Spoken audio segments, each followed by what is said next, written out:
All right. Good afternoon, everybody. Calling this meeting to order at 12:35.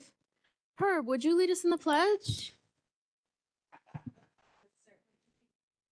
I pledge allegiance to the flag of the United States of America and to the republic for which it stands, one nation, under God, indivisible, with liberty and justice for all. Thank you.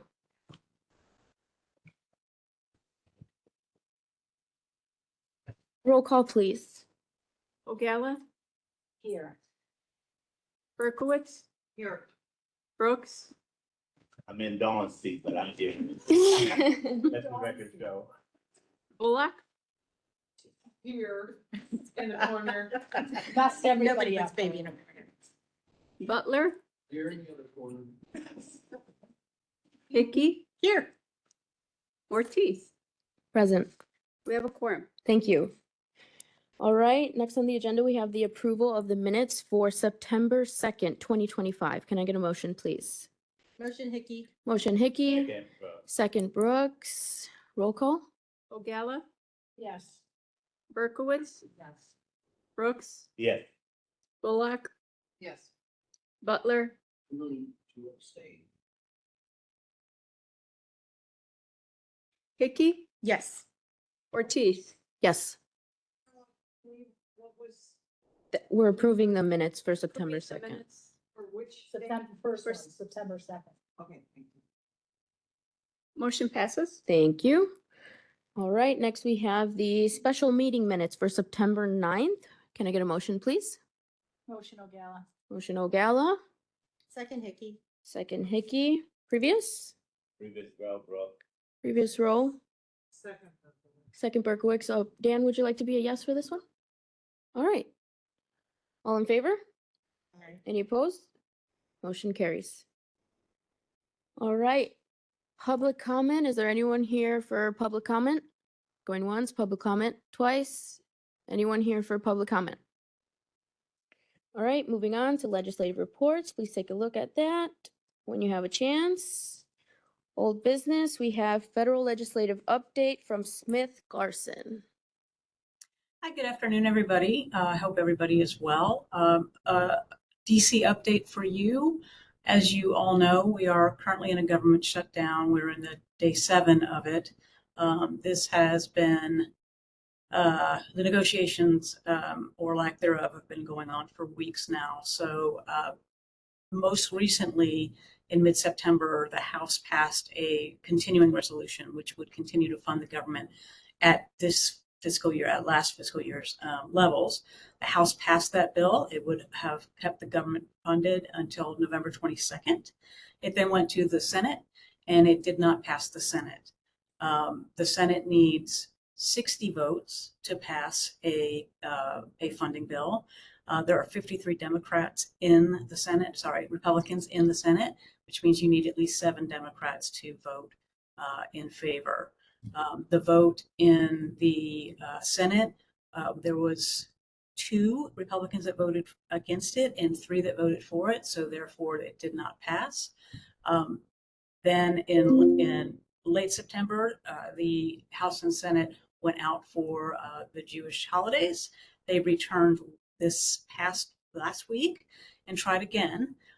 So that because the House has passed the continuing resolution, the Senate really is the one that's acting right now. So the Senate has tried a few times to pass the House passed bill.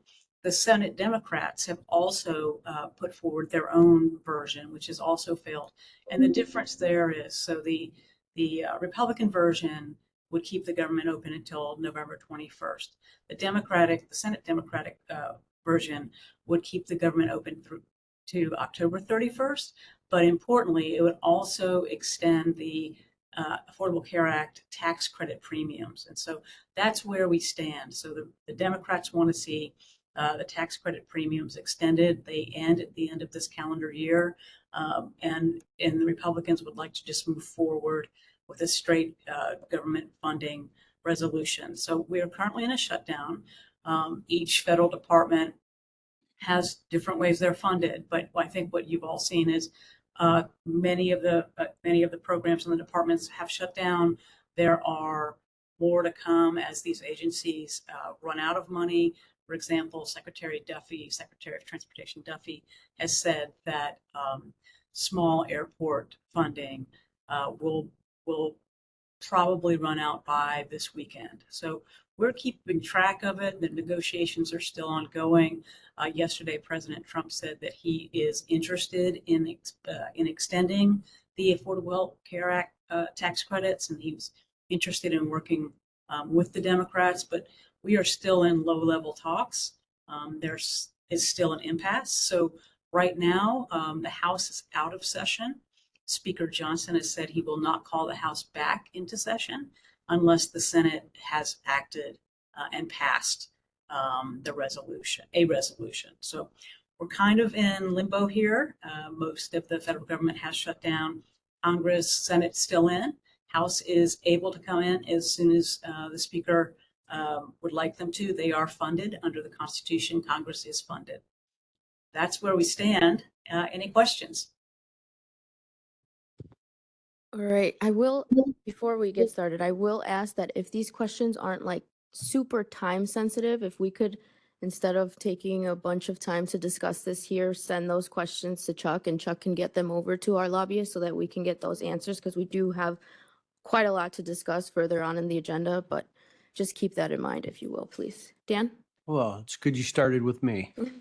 So I noticed that you said that the Democrats were only asking for tax credit extensions. That is the main. So there was nothing else. There was no including of extra benefits for migrants coming into the country. That No. was not part of it. That is not part of it. There's nothing for any kind of extra benefits for any illegal immigrants. Correct. Okay, thank you. Any other questions? All right, seeing none, thank you very much for your time. We really appreciate it. Of course. Thank you so much. Take care. Thanks. All right. Next up, we have legislative update from Mac Strategies.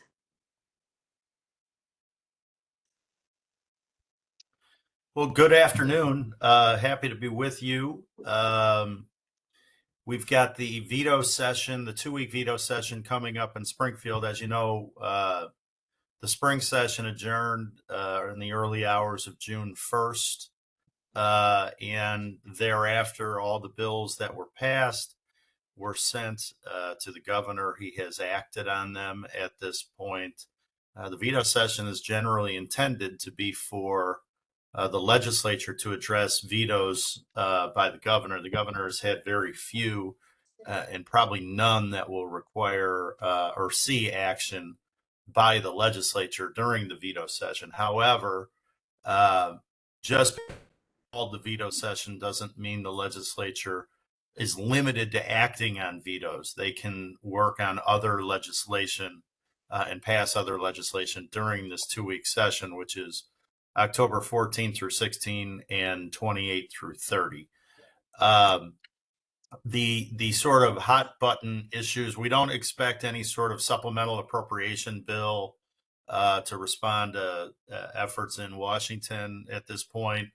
There may be one later in the fiscal year for Illinois, but not in the veto session. A couple of the hot button items left over from the spring session. First, transit reform of the oversight of the RTA and the sub-agencies, CTA, Metra, and PACE. As you recall, the Senate passed a bill that had reforms to those the governance of those agencies, and funded what they are referring to as a fiscal cliff of approximately, at that time, thought to be approximately $771 million. That number, according to the RTA, is now, at least for the short run, being considered to be significantly lower. That bill passed in the Senate with 32 votes, needed 30 to pass. So 8 of the supermajority Senate Dems did not vote for it. Had some level of controversy because it included things like $1.50 per delivery fee, and also a transfer tax in the suburbs on the sale of property that would match the transfer tax in the city of Chicago, and other revenue enhancers that had some level of controversy to them. The House did not take up that bill and has said pretty clearly that they do not expect to take up that version. They have continued to work on trying to figure out a bill that could pass the House. Now, if the House were to vote on a bill in the Senate as well that had an immediate effective date, meaning in October they pass a bill that is goes into effect immediately upon the signature of the governor. So theoretically, in 2025, they need a supermajority vote in both chambers. So 71 House votes instead of 60, and 36 Senate votes instead of 30. Now, as you recall, there were only 32 votes for the version of this that passed the Senate, not 36. They could maybe get there on an agreed on a process that was really negotiated, but they did not get there in the spring. Similarly, the House didn't even have 60 votes, much less 71, for the proposal that moved. So what they could do to pass it with a simple majority and these provisions in veto is push the effective date out to June 1. The situation with funding has improved sufficiently because of additional revenue coming in from sales taxes and closing loopholes that have fared better than I think people thought. The RTA had some money that they were able to loan to the CTA. PACE has come out and said they don't anticipate the need for any changes in calendar year 26. So, and then RTA has flat out said the $771 million fiscal cliff for this year is at best half that, and actually maybe less. So that doesn't mean that won't come back up later or rise later, but some pressure has been taken off. That said, leadership seems inclined to want to get hot button issues like this one out of the way and veto if they can. The real question is whether they can. And at this point, the betting odds are against a transit bill passing in the veto session. But leaders in both chambers that are tasked by the Senate President and the Speaker with passing this bill are working hard to try to get it done on that time frame. But at this point, I think our intelligence tells us that it is probably less likely to get fixed in veto and go into next year, early next year. So that's transit. The other big issue is energy. We had sent over an analysis of, and just so you know, there was a significant negotiation on legislation that kind of collapsed on the last day or the second to last day of session in May around the potential cost to large energy users, such as refineries, if the battery storage component that was being pursued was mandated. There was a concern that would drive up energy bills, not just for those large energy users, but for everybody in a way that would be difficult. Excuse me. As a result, that bill stalled. You've seen House Bill 4116 is sort of a refiling of where things were left off then. Thereafter, House Bill 4120 was filed. I think it just cleaned up a couple of dates relative to 4116. House Amendment 1 or 2 to Senate Bill 25 is essentially the same language as well. And the reason you'd put it, and that's in the House, the reason you would put an amendment on a Senate bill in the House is the constitutional requirement that the bill be read 3 times in each chamber. It would be easier procedurally and quicker procedurally to take a Senate bill that's in the House, amend it with language for an energy bill, pass it out of the House and send it to the Senate. The Senate could concur in the same day. So there's not a lot of time in veto session. So this would be a process to shorten that. And it's a way, again, an indication that the legislators working on the energy bill would really like to get this bill finished in veto session. Again, they've got some significant hills to climb to get there, but they do continue to push on it. And we did send over for your review sort of a counties focused breakdown of some of the aspects of the bill and ways that it would limit your authority over various, solar, not so much wind in this one, those are already in law, but solar and battery storage projects. So, if there are any questions on that, happy to answer them. But at this point, there is a push to get this bill done in veto. There is significant question about whether they'll be able to get this done quite in veto. Frankly, I don't think any of the holdup pertains to the issues on limiting your authority as counties in this regard. Those aren't the major holdups at this juncture. So this language, even if it doesn't go in veto, may ultimately pass in the spring or some version of it. But with that, Ann, I don't know if there's anything else you think we needed to cover on any of those or anything else before we open it to questions. The other item I wanted to address was a question that Councilmember Hickey brought up last time, which is in regards to Kratom legislation and kind of understanding the backstory there as to why those 3 or 4 bills from this past General Assembly have not advanced. And we've done quite a bit of digging.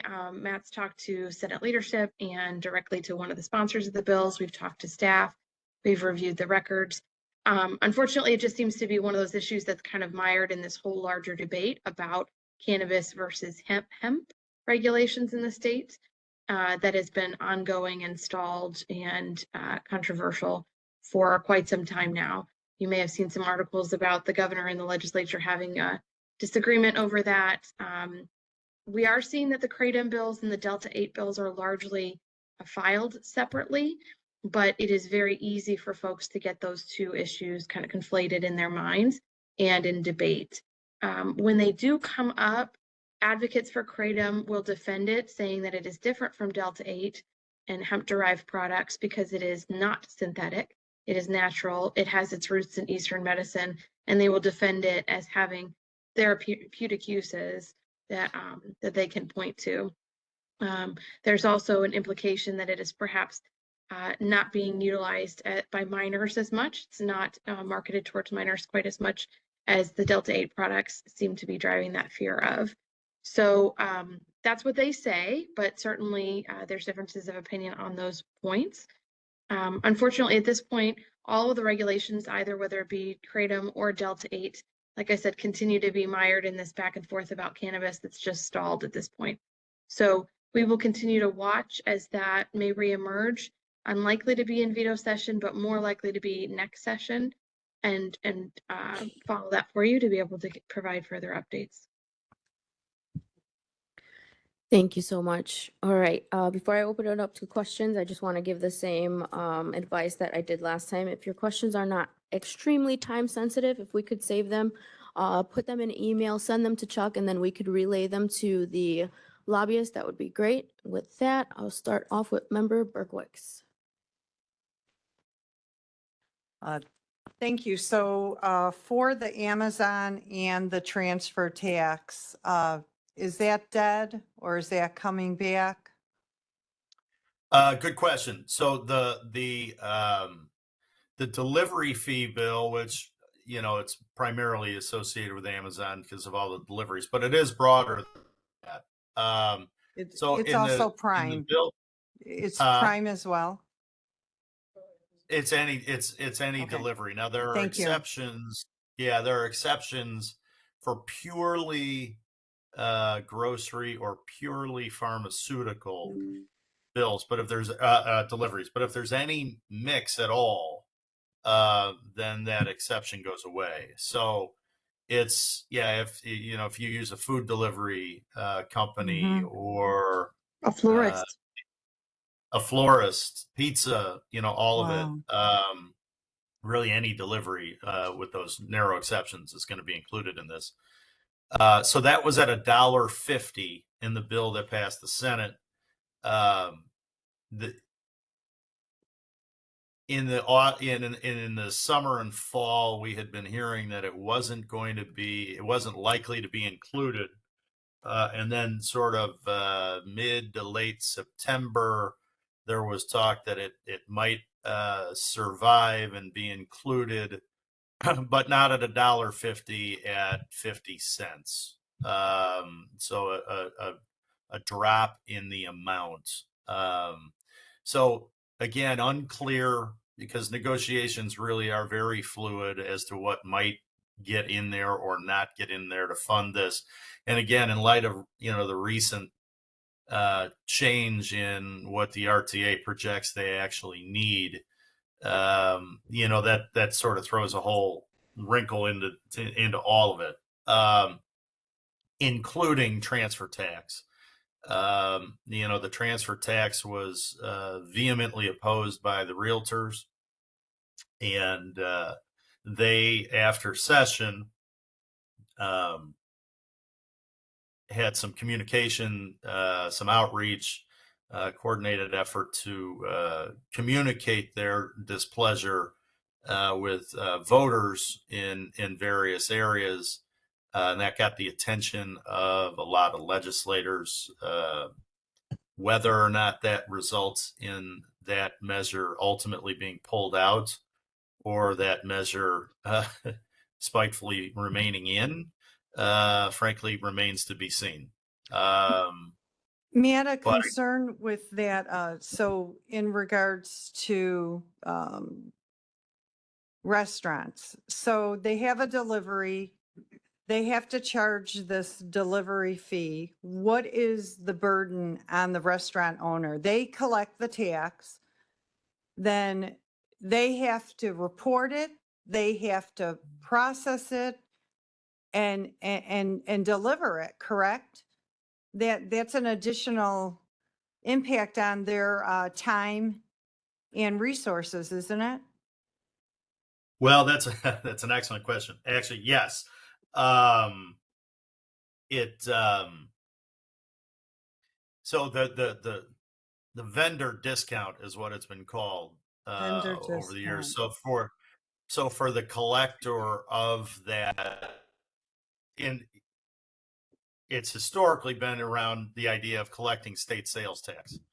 So you go to, you know, Walgreens and you make a purchase and you pay sales tax. Walgreens collects it, and then they're the vendor who remits it to the state. And historically, they have gotten a sort of a discount for that, for collecting that, and for the time and effort that you reference. In 2024, that discount was substantially reduced and maybe even almost completely eliminated. It's not eliminated, but it's substantially reduced. And so they are no longer getting that. This would be similar to that. There's an obligation to collect this, like there's an obligation to collect sales tax, and they would remit it in the manner that they do now for sales tax, you know, as directed by law in the Department of Revenue. So are our legislators considering the burden that that's putting on our small business owners in terms of cost and human resources? This is just another item that they have to comply with. And many out there are very worried about this, and they're struggling right now to stay alive with the cost of electricity and rent and everything they're having to deal with. So do our legislators realize the burden this is going to place on them? Well, they're certainly hearing about that from those who would bear that, I think, but it's a multifactorial sort of problem. And you know, the transit system, I don't think anybody disputes that at this juncture they have a shortfall, and that there's going to be revenue generated to fill that. So I think, you know, it's a particularly for city and suburban legislators that will take advantage, whose constituents use that mass transit. You know, there's a strong desire to solve this problem. I think they would all probably say in the least objectionable way in terms of, you know, fee or cost increases.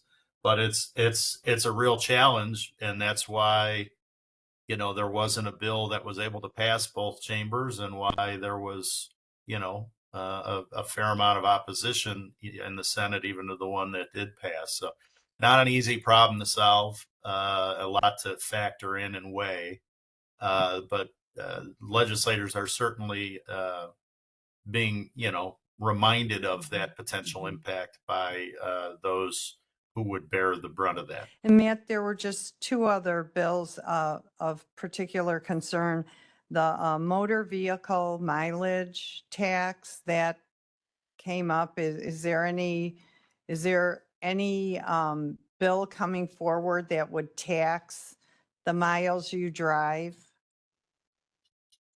Well, that's an issue that's been raised going back to maybe 2009, 2010.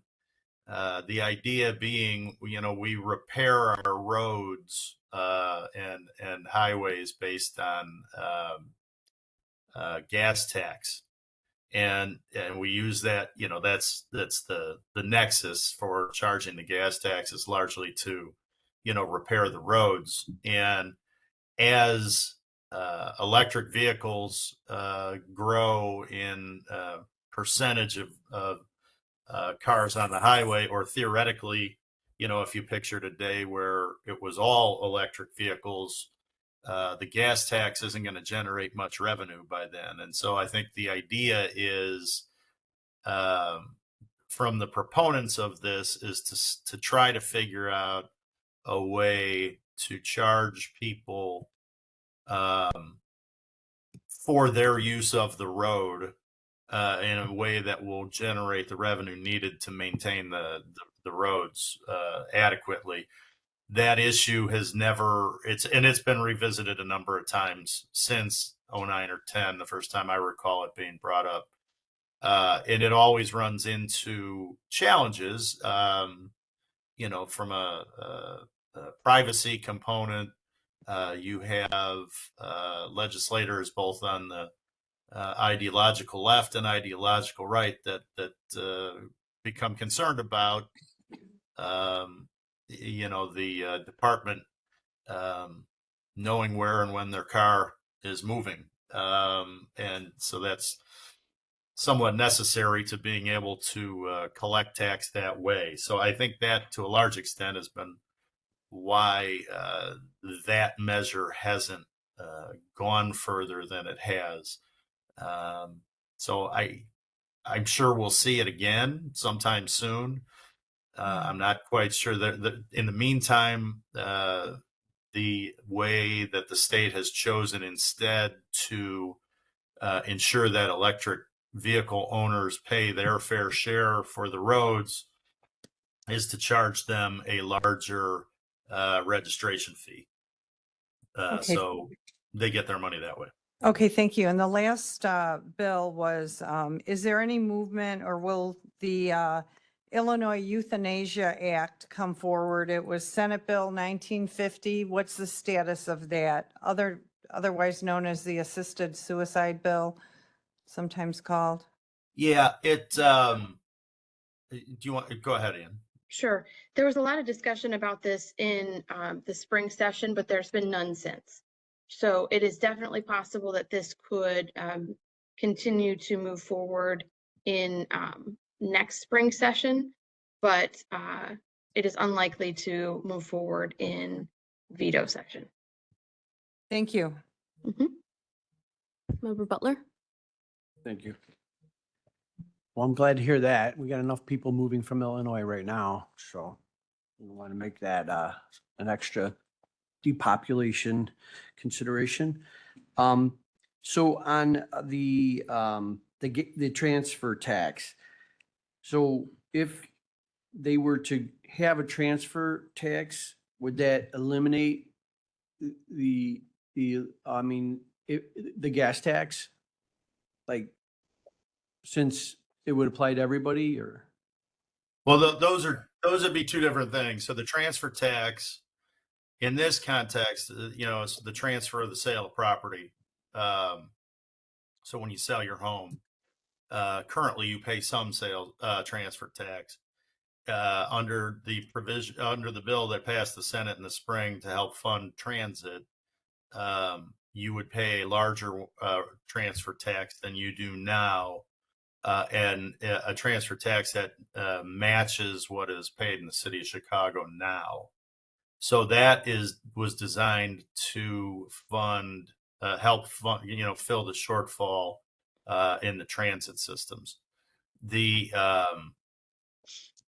gas tax or the mileage tax is sort of a separate concept, and really more of a way to try and figure out in the long term how highway construction is going to be paid for. But the transfer tax in this context is for mass transit, trains, buses, CT. Okay, so not necessarily an answer to electric vehicles or something. That I thought I heard you say No that. transfer, right? I'm sorry, The no, electric right? vehicles was a separate item. Electric vehicles was a separate item. Okay, all right, thank you. Vice Chair? Thank you. I just had a question, Matt, and I didn't catch this, or I didn't know. What was the change in the RTA's actual needs? It had been 771 million was the single year fiscal cliff, was the figure we were operating under all spring. I believe they have it now under 400. I think it's down. I don't have. It's down in the mid 200s range at the moment, and the reason for that is because of a few different things. The sales tax revenue came in higher than anticipated, so that provided quite a bit of funding for them. In addition, they were able to make some transfers sort of within systems to limit the immediate need. But it's very difficult to calculate these things because the original CMAP proposal discussed a shortfall that was lower than 771, and inflation over time, as this has not been addressed, has increased that number. That original estimates also contemplated this. It's not a one-time shortfall. So it's an ongoing structural shortfall that increases over time. And so they pegged that at about $1 billion after the second or third year. And so these numbers are a little bit in flux as we move forward.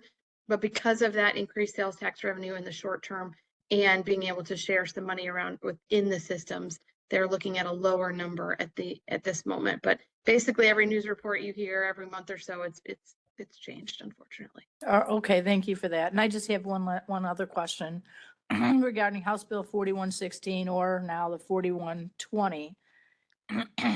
I mean, this is a lot that I just read, that I was reading through today, but it seems like they're being more definite in what they're saying about various different things as to what you can require, not like screening and landscaping says county cannot require berms or large obstructions. I know that there are townships out there that are they don't like these solar facilities, that they do want berms. So this would be like saying they could not require berms, right? I think you're right in your assessment that they're trying to flesh this out a little bit more. And one of the things we've heard from all of you is that they've kind of left you a little bit in limbo, right, on what you can actually ask for or not. And now whether whether you like the answer or not, this appears to be an effort at clarifying even further what you can and can't do. This also, everything they're saying countywide or county-wise here, they have sections on municipalities limiting them as well, to the extent that they can. So it doesn't appear that they're giving us any extra authority in this whatsoever. And also including the fact that they can, whoever the prevailing party is within a lawsuit, then the other party would be have to pay for the attorney fees in that. So if the county wants to deny something and you lose in court, then we would have to pay for their fees. Therefore, basically telling the county, don't deny it. And, we're just getting bombed so hard here in our area. It's really hard. So, all right, thanks. Yeah. And do you think this is going to pass at all during veto or will not? Again, this would be part of the energy bill. There is still a significant push to try to do it. I think most people think it is less likely to pass in veto than more likely. So a less than 50% chance. If they don't do an energy bill in veto, I would consider it highly likely that they will in the spring. And frankly, they will probably include language along these lines in the next energy bill that they do, whether it's, in veto session later this month or in the spring. So, I think, to the extent that you as a board want to weigh in with a statement, supported by a majority of the board of how you want to react to this and what you want your area legislators to know, as you think about that, that state legislative agenda, think about, what is the majority position of the Will County Board with regard to this, and what would you like your legislators to advocate for on behalf of the county? I think it's maybe a good thought exercise collectively. Thank you for that. All right. We are going on 40 minutes for this update. Okay. Most of that's my fault, Madam Chair. Matt, to follow up with Judy's questions for HB 4116, I would love for you to ask the legislators why they don't allow the county to make certain decisions. In particular, they put a limit of a 5-foot tall screen. Well, we have some people who are looking outside their back door at solar panels, and a 5-foot screening is just not sufficient. No one anticipated being surrounded by solar panels. So that right there, and then also under decommissioning requirements, plan must ensure removal of structures, debris within 18 months of closure. How did they determine 18 months was acceptable? Because I would highly object to that. I think if the plant is being decommissioned, they should get it done, because you're running the risk. You give them 18 months, it may never happen. You may never see them again. They may just disappear. They may no longer exist in 3 months. So that I would like the legislators to give us that power to determine what we think is reasonable and what we can enforce and monitor in our county. And then the last comment is regarding that same paragraph, decommissioning requirements. Reuse, recycling of equipment where feasible. This is tossed out as the Green Energy Act. It's not green if it's producing garbage or if the equipment is not recycled. And many of the plans that came forward, I would ask, what is your recycling procedure and plan? And they bluntly say, we don't have one. So I really think we need to have an accurate voice. If there's no recycling plan, that needs to be open and transparent. And so I'm concerned about this where feasible. That doesn't provide any comfort for the county. Thank you. Well, and this is why I was pleased Chuck had asked for sort of this breakdown so that you all can see, you know, how the legislation impacts your ability to do your job at the county level. And again, I mean, I think, you know, everything you just raised is a reasonable part of a dialogue for the board collectively to have about, you know, do we want to ask for 10-foot screening? Do we, you know, that type of thing. But the more thoughtful and responsive you are in terms of your requests for the authority you believe you need to do your job at the county board, I think the more constructive the conversation with state policymakers is going to be.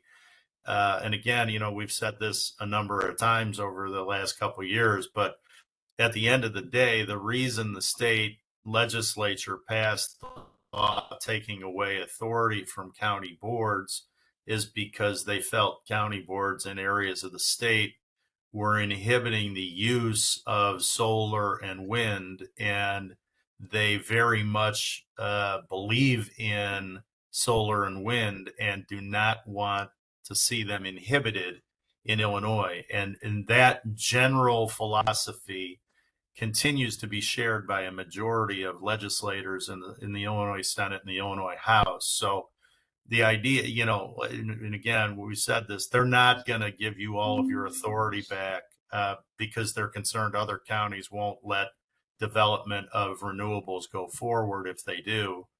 That said, things like, you know, regulating at the margins or giving you the authority on some of these things that you can make a solid case for, maybe there's an opportunity to go and modify what they're doing here if they have the benefit of your perspective as county board members on how it'll impact you doing your work on behalf of the county. Thank you. Member Butler.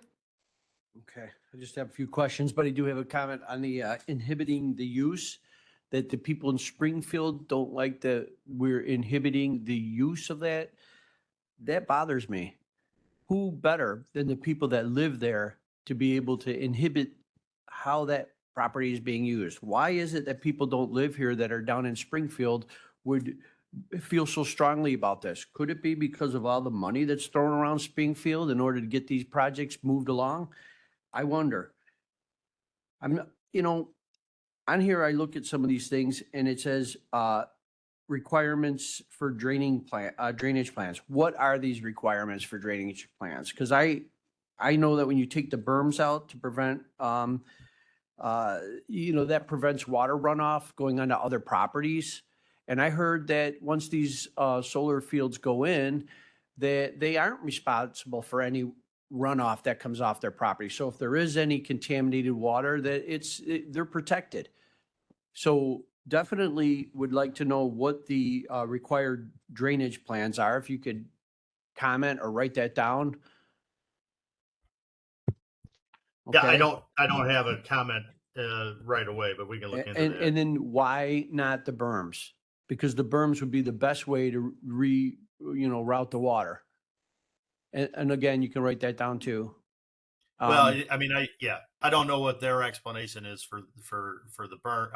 The overarching thing is they don't want to allow you to have the regulation that is a de facto veto of any of these projects. And I get so it. That's why they and limit the berm. I get it, but I feel like if they're going to try that, they're going to have to prove it. they're going to have to give us a reason. You know, you can't just say something and expect it to happen. I think most reasonable people would want to hear the reason for whatever, you know, restrictions they're putting on us from preventing these from coming in. So when it says that the liability standards are set within the industry, are there such industry liability standards? I mean, have they set any yet? I mean, because it seems like right now there aren't any. And what was the other one? On surety bonds, what is the amount? Why don't we say that in these bills? Is the surety bond going to cover the complete projected removal of the facility? Because that, short of that, it means nothing to me, really. I mean, if it's going to cost $300,000 for removal of these, you know, solar panels, then the surety bond should be for $300,000. So I just have a problem with all these words with no facts, no numbers, nothing to tie it down. And unrelated fees, are we not allowed to have fees added to our permits on other things? Or is that something that isn't done? And why is it, you know, specific here? If you could get back to us with all those questions, that would be great. I'm comfortable with Well, that. I can tell you right Thank now, you. I'm not going to be able to answer all those questions because the truth of the matter is the legislature is making a policy determination on a lot of this. And I'll just give an example on the very last one. The concern is that if you really don't want solar projects in your county, you'll tack on a fee that is a de facto ban, and they aren't going to let you de facto ban the development of solar in the county because they're a higher level of government than county level, and they've made the determination that they are going to legislate in this space.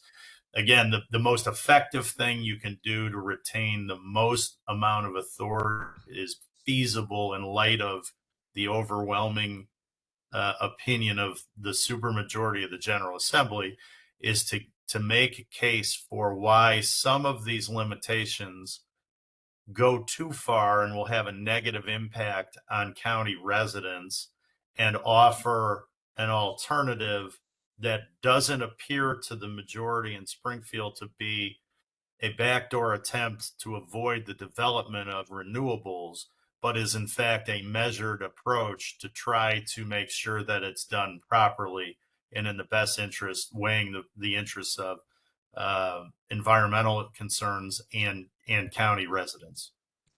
I love that answer. Thank you so much. Thank you so much. Can I just say one more thing? Yep. Glad to hear that. So Matt, so like, here's the thing, a lot of the people who supported this legislation getting changed originally live in municipalities, big municipalities like Chicago, and they're not impacted at all. And those counties such as Will County, that is very close to large counties that want more energy, electricity and stuff like that, we're getting hit by it tremendously. And we stand to lose. I know there's 8,000 acres coming proposed for new facility here in Will County in 2 different spots. That's on top of all the small ones that we have. And the amount of money, so they say they don't want to have the permit fees be too high, but the amount of money that they're purchasing land for is significantly higher than farmland. So farmland is about 10,000 in Will County. They're paying 50,000 to get the parcel that they want. And then another thing is the amount of money that they're paying in their the lease fees. And not only the lease fees, I can't help but say it's like true bribery when they go to municipalities and they go to the fire district and they go to the park district and they say, hey, we'll give you this much money, we'll give you this much money. If these are such great plans, then we shouldn't have to try and offer a bribery so that they don't come out in opposition to it. So I'm going to look really closely at this. I asked our chief of staff to make sure we get a copy of this for everybody and also the land use department, because we need to look at this very closely and look at the impact. So like, for instance, here they say that they can't be more than 150 feet from a residence. Well, the World Health Organization says you should have a setback of 1,000 feet. That's completely huge area of difference there. And if you look out when you're driving down the road, you look from telephone pole to telephone pole, that's 200 feet. That's shorter than this at 150 feet. So, all right, thank you for that. Thank you for your comments. Matt and Ann, thank you so much for being here with us, and we'll see you soon. Take care. Thanks. Thank you. Thanks. All right, moving on in the agenda, developing the draft 2026 federal legislative agenda. I will invite the health department to come up first. We will be discussing their proposals. If you all would like to discuss what we are about to vote on or raise our hands to include before we actually start our discussion, that would be great. What page are we going to start on? So this is the health department's proposals. They first submitted their proposals, their recommendations late last year. Many were already included in the original draft of our legislative agenda, but some members had asked that we redline the differences from last year to this year so that it was more apparent on what exactly we're passing. So, and then, since we asked all of our departments heads for input, they updated their language to reflect any changes over the past 9 months. So I'll allow them to. The pages aren't numbered, but we're starting in the back or, They are numbered. are they? Well, the first part is because it's the Oh. federal Yeah. legislature. So after 24, it's not. So it's starting with 25. It's not. So we're starting with Will County, we're starting with Will County Health Department Federal Legislative Agenda 2026.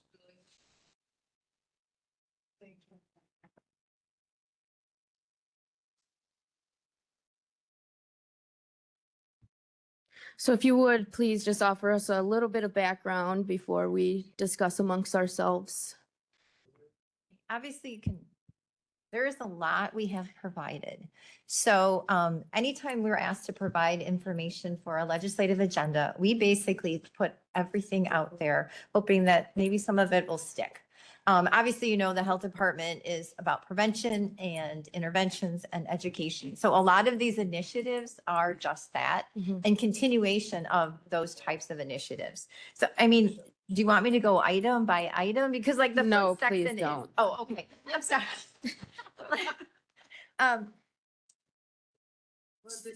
Yeah, the first section was all about that, as the ARPA funds get pulled back, we were looking for continuation of funding to help with communicable disease, immunization, and ensure the food safety. So that was that little section that, of course, as there's pullback from the federal government, we would like to keep some of our staff that are doing these items. So we were just saying, if there's anything out there that is, promoting workforce development for these types of initiatives, then we would support that. So there was no specific bill or legislative agenda per se for that. In regard to Title 10 family planning, this next section goes into multiple things. It was from family planning to WIC funding to Block grant funding. So a lot of different funding, once again, just to support our federally qualified health center that provides all different medical services, dental services, behavioral health services to our clients in the community. So once again, we were just supporting funds or supporting legislation that might sustain programs for these services that we have. Before you continue, I do have a quick question. So everything that is in black, was that provided for our last year's agenda? Yes. Okay. Most of these were, we tweaked words here and there a little bit, and we sort of put at the end, maybe a support section in bold so that it was a little bit more explanatory. And then there should be some that's red line that is the newer parts. Okay, perfect. Correct? So Is that? Yes, so anything that was in black, it was on the federal agenda that was presented earlier this year. Got it. Presumably that the committee has read and did not object to. did not object to, correct. So so anything much that is bigger read upgrade. was information that the health department updated later in the summer per our request and submitted them by through the end of August on that. So Okay. The There- green is stuff I'll look at you. that has been approved by straw poll at this point. There's no So change. the green is old stuff that is, Yeah, we already discussed that. We're you're not. you're farther along Yeah. in the agenda there. Yeah. Okay, so I think that's a good enough explanation. I do appreciate you presenting us with that background. I will open it up to discussion, questions, comments with member Berkowitz. Thank you. So the green, so we're past the green and the red and We you're are saying past the the green green. is part of this now? What you need to do is you need to thumb through until you reach the health department section. Yeah, okay. All All right. right, I'm there. Okay, and then Okay. you thumb through a couple more pages. Again, whatever is in black, they have submitted already and was on part of the agenda, but if you flip a page. Okay, but we still discuss it because just because it was in it last year doesn't mean it automatically moves forward to next year. No, but I mean, So it is okay. understood that last year we So- passed it unanimously, so the hopes would be that, okay, so I have comments regarding, okay, the Medicaid and 34B program. What does 34B mean? The 340B program is a reduced, it's a program for pharmaceuticals at a reduced cost for those that are uninsured and underinsured. And that is run through our community health center. So we have a pharmacy. We have numerous pharmacies that participate throughout the county. We don't have a pharmacy ourselves, but we do have a pharmacy located in the community health center in Joliet that leases the space that also provides these pharmaceuticals. And then we fund that pharmacy? No, it's all funded through these initiatives, the federal government, correct? So there are opportunities for individuals to get their medication at reduced cost. So we're just saying we would like that funding to continue because a lot of our individuals that come to our community health center appreciate those benefits of getting pharmaceuticals at a reduced cost, but we don't fund any of that.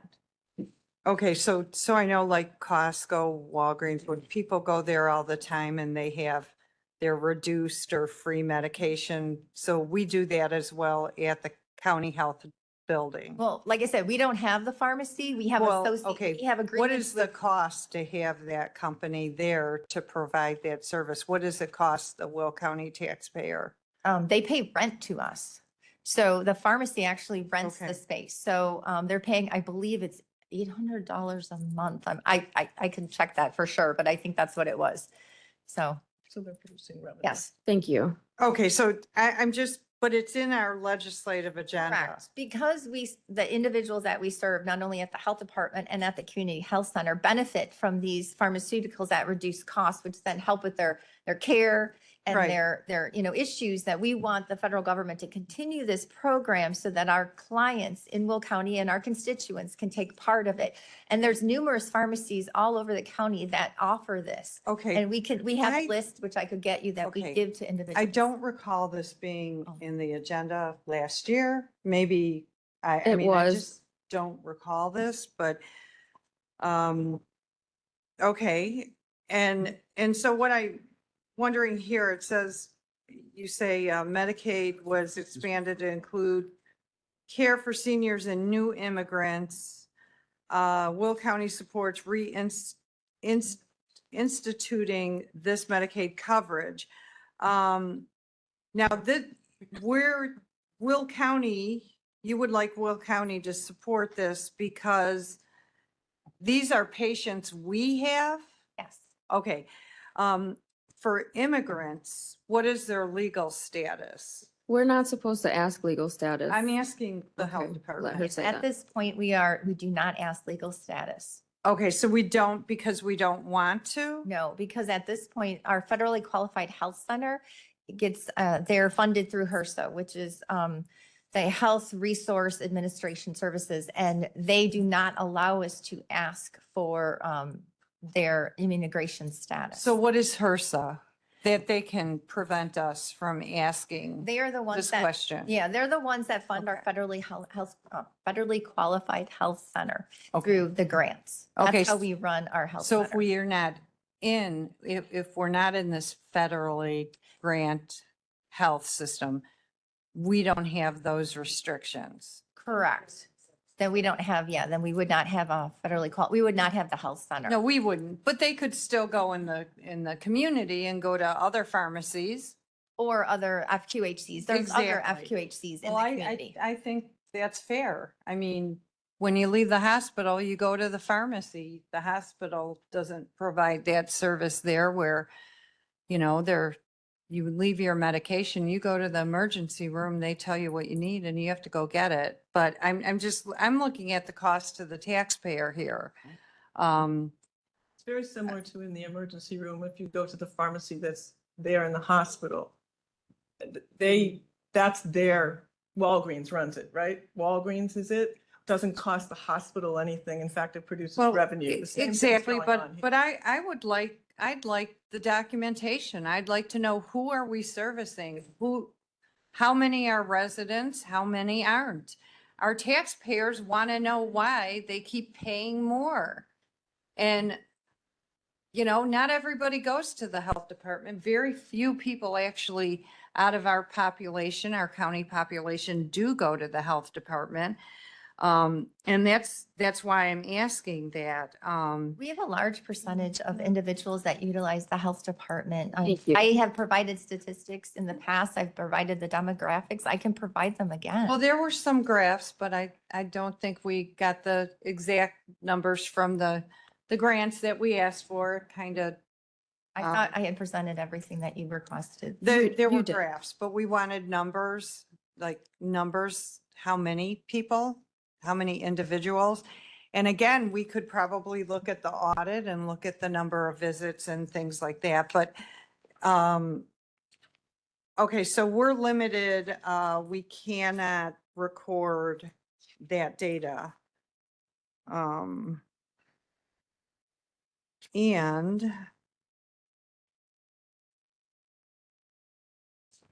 I think that's good for now. Thank Okay, you. thank Thank you.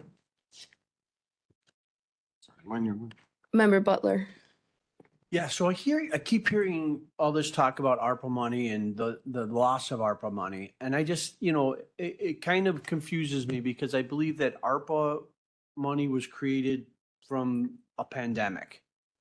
That's why we started. So the pandemic's over, so would be reasonable to assume that that money would not be there anymore. And however we functioned before the pandemic, we're going to have to go back and function again. We can't just keep taking money from the American people. Okay. So I understand that we have certain services and we should deal with that, but we shouldn't keep, talking about ARPA because we lived without it before and we're going to live without it again. Yeah, and as I stated, we put everything that we would like in this agenda. Of course, we know that it was not all going to be selected, but as you know, well, maybe you don't, what we were told is that health departments across the nation have been underfunded for years. Mhm. And during the pandemic, when they did get that additional funding, they were able to ramp up services in communicable disease and different sections like that. And we realized how underfunded we were and how we did not have the ability to respond to emergencies. And so all we were asking is that, we're at this wonderful level right now where we are responding to the communicable diseases and the different illnesses and the outbreaks. And we would like to retain that. But I do understand your point, sir, also that we realized when we brought these individuals on, we told them it's in their letter, it's in their offer letter. We know the funding was going to go away, but we were just asking that if it's possible to retain some of these good staff that are doing communicable disease investigation and other, nurses and, other individuals in our health department that are helping our constituents, could we keep some of them? That's what the ask was. Thank you. Vice Chair? Yeah, thank you. So like we always have had our pharmacy, because a lot of, Correct. It's a lot of changed over the years. yeah, and the provider has changed. The residents that come, go to the doctors at the health center, and then they can go right from there and get the prescription filled. So we've done that for a very long time. My only question is when we say, another thing is in the past, we've always asked the health department to give us everything. And then we look at it and we say, okay, give us your top 4 so we can have a concise thing moving forward. So they gave us everything. We haven't asked them to be concise, or maybe we have, I don't know. So they've given us a lot. We can decide that We could then say, you know, this is 6 pages, which I'm not saying it's. It probably is. Okay, maybe we can cut it down to 3 Yes. so our lobbyists can focus on 3. We have the right to do that, okay? So we may want to do that once we get through all this jibber jabber, right? So my only question is this, where we say additionally, Will County urges Congress to reinstitute Medicaid coverage for newly arrived immigrants and seniors. I'm assuming immigrants and seniors are all newly arrived together, or seniors have been cut as well? So, like, I know, I think we Right all have here. different things. I'm on whatever Jackie passed out, the colored page. Red or so black? what's the co- It's red. From 17 It's under to Health and 64. Human Services. First red. I think so. First red section? Yeah. I don't know what page it is. So yeah, We're right here. we're not. Yeah, we're here. I don't know where. That they- was, yeah, Which they had submitted. You know. but I don't remember that red. I don't remember us voting on. it. Oh, this section. Yes, yes. So we're, It's in your agenda. so confusing. Oh, sorry. Okay, so my only question is this, and I don't know what's in this new section that's all black, that's no longer red, I'm confused, but if you say that you can't ask anybody's immigration status, then how can you determine if somebody is an immigrant or not an immigrant? I mean, just because I have friends that their moms live here with them, they came from Mexico, but the grandma just never learned English because she was older, never out much. She never learned English. So just because somebody comes in and doesn't speak English wouldn't mean that they're not. Correct. So I'm when you say immigrant or newly arrived, how do we determine that if we can't say, if you can't find out the immigration status? That's my only question. Well, we don't determine that. What we were saying in here is that we want to make sure that they are provided with Medicare coverage, Medicaid coverage, because in Illinois, they did cut from, I believe it was age 17 to 64, I believe is what they cut from some of the Medicaid services. So what we were asking that, you know, if they could reinstate these medical services for individuals, of course, we can't ask if they're an immigrant, but they can come and we can then bill their But it was insurance. proposed, and I believe there's an injunction currently that we do ask this. Oh, that's So the this- problem I ask. So this is protecting that, is my understanding. Okay, and so so if somebody comes to you, say I show up and I only speak Hungarian because that's my ancestry, you don't turn me away, do you? No, of course not. So, Yes. so I would still get the service, but they're not paying, the Medicaid would not be paying, is that what you're Correct. saying? We have to do the whole, do you have insurance? You know, if not, then we have to look at our sliding fee scale. We have to look at all those things. So that, you know, insurance does come into play when you come to the facility, Mhm. whether you're underinsured, uninsured, or you have, you know, Blue Cross Blue Shield. We still have to process all that when you come for any service. Okay, I just wanted to Yeah. clarify that. Hey, thanks. And then we also have, a language line to help you with your Hungarian. So Thank can you, understand. because I need it. I don't speak really good Hungarian, so. And again, obviously, we don't have any control over the direction of how exactly this is going on. We were just saying today, do we support this? Do we not support this? So did you want to speak? Member Thank Hickey? you very much.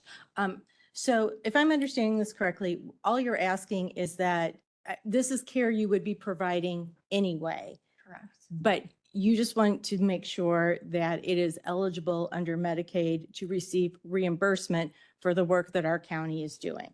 Correct. And then also, you know, it really, if someone has insurance, if they don't have insurance, they may not go anywhere. They may not come to the health department. Right. They might not go anywhere and then they don't get any. Which is a healthcare. can be a public Correct. health crisis. You know, so, but if they did walk in, we'd still service them. But I'm saying is that if they do have some health insurance, they're more apt to go for these preventive services so that they don't become ill and they don't spread communicable diseases or anything among our community. Yeah. And we're all safer. And also crowded emergency departments.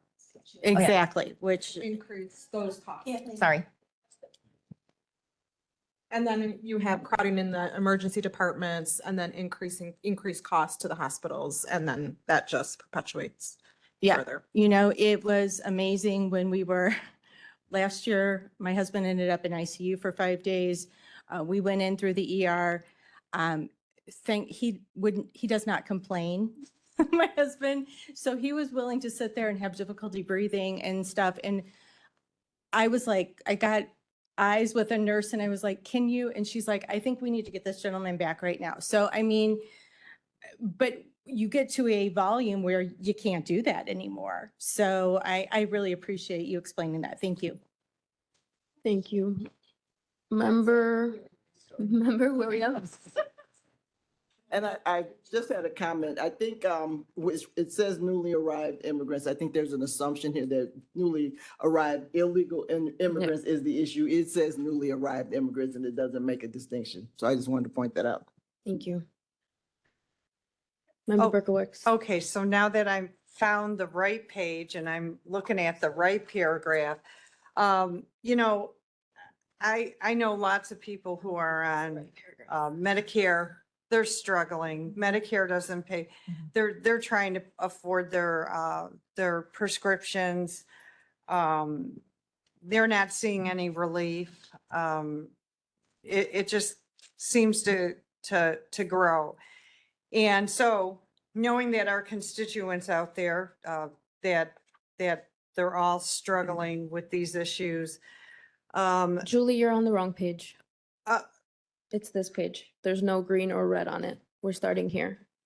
Well, I'm looking at Sherry. Sherry and I are on the same page, so we're both on the wrong page, Sherry. Well, this language is in. Okay, so I want to comment on this wherever it is. This, to me, I cannot go to my. I'm gonna My stop you right there though, because constituent. we already we're past that. We're not discussing that. We're not voting on that. We're not discussing that. We talked about that at our last meeting. So if you want to comment on what we are discussing right now, it's a few pages after that. Very thick beginning that you have to go through to get to the pages we're talking about. There's a bold headline that says Will County Health Department. Yeah.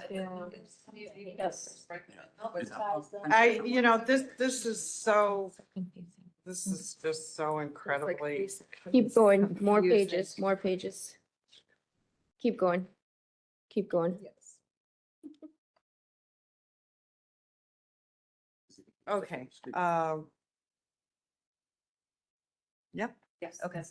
This is where we're at. Yes. And what I was just looking at is not part of this. We discussed that last meeting. We probably voted to approve or remove it, but that's not what we're discussing currently. Okay. All right, well, I would, if we're discussing this, I don't want to put immigrants in this at all. It's not our response. We need to focus.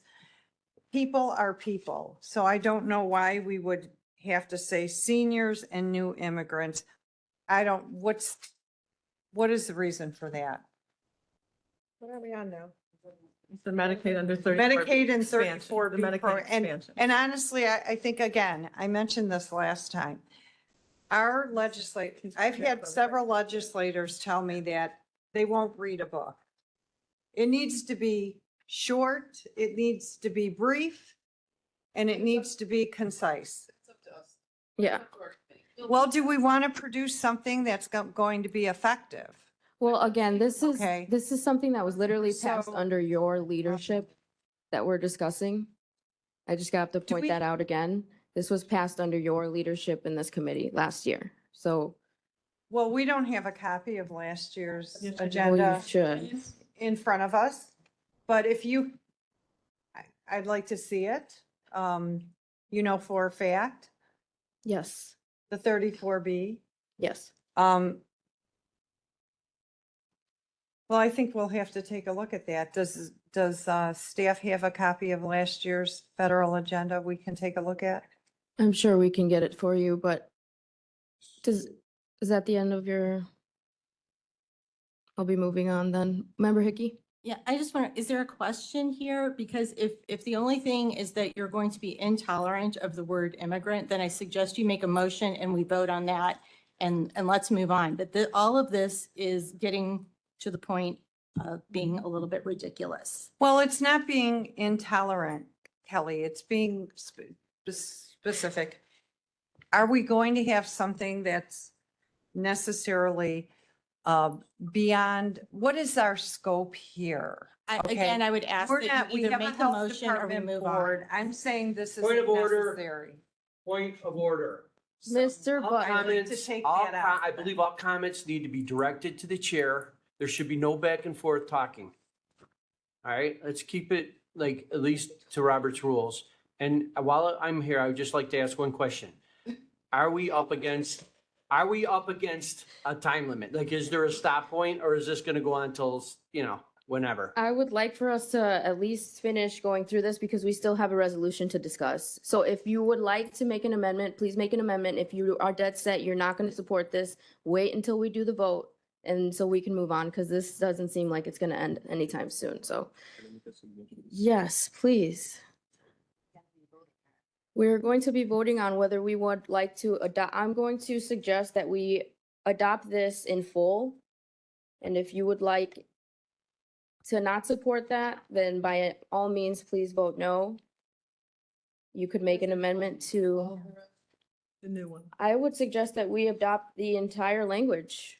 Most of this language was included in the last year's agenda. It's pretty much only the red that is being changed. If we don't want to include that, then I would suggest that we vote no to include it. So the black bold is. I'm not 100% certain if that was from the all in its entirety from last year's federal legislative agenda. If you give me a second here, once again, we can check on that.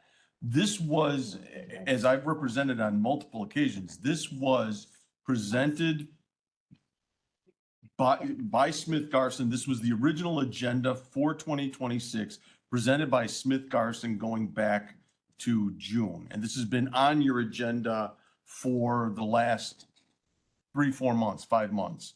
I did not compare it against, word for word against last year's agenda, but it was solicited by Smith Garson from the various department heads, for this year. The assumption is that many of these items were on last year's federal agenda as well. We'll get you a copy of that. We'll get that on the agenda as well. The chair is interested in moving forward. The one thing I could do is go back and try to put this, try to number these on page numbers, and then maybe make it a little more manageable for the committee to kind of know what we're actually voting on, unless the chair Ortiz wants to move right now to put it, to vote on it in its entirety. Can I just? Is that? I can clarify too. I mean, the items in black are from last time. We did bold some statements because I know you like them more concise. So what we thought is that we gave you some background and then we bolded like the support part. That if you do support it, we can always chop out like some bullet points out of the big paragraph, if you want to move forward on something. But we wanted to make sure you had the background before we got to the bold support section. The ones in red are new. Right. Now, the ones in black may have been tweaked like a little language if we found some typos or something like that, but the ones in red are the new ones that we have proposed just now. Right. Thank you so much. Member Bullock, close us out. I'm gonna try. That's my goal. All right, from what I can see, there are 1, 2, 3 red sections within what we are looking at that you have developed for us. Accurate? Correct. Okay, so the first red section, we just had some conversation about, you explain that to us. I'm gonna ask that we just kind of hold questions for a second. The behavioral health workforce section is the next one. If you could just give us a very brief why that's in here now, and funding mental health and substance use services is the third red. If you could give us a brief overview as to why this is in here now. And then we can make a decision. Perfect. Thank you. Sure. So the behavioral health workforce, it talks about peer support. There's a bill that's going to allow peer support people when they're 18 to go forward because it's eliminating a population that we believe would be very supportive in the industry. So that's what that's about. It gives hiring opportunities for high school, right out of high school. We currently use peer support workers, and they're very, very, very successful. They're very supportive to our clients. We do have a shortage of mental health and substance use workers. And so we are, at any time anything comes up that has to do with funding or getting funding available for them to borrow against, that would be extremely helpful to increasing the number of the supply of mental health and substance use services. Okay, so, and I think that I might be right in saying this. We want to make sure the 18-year-olds right out of high school can do that, because right now the age is higher than 18. Yeah, it's 21. Correct. So we have that gap, like Yes. fire people who train in the fire academy, they can do their training, but they can't be a firefighter until they're 21. Exactly. So this is just closing that gap so they can go right out of high school and do. Correct. Yeah, makes sense to me.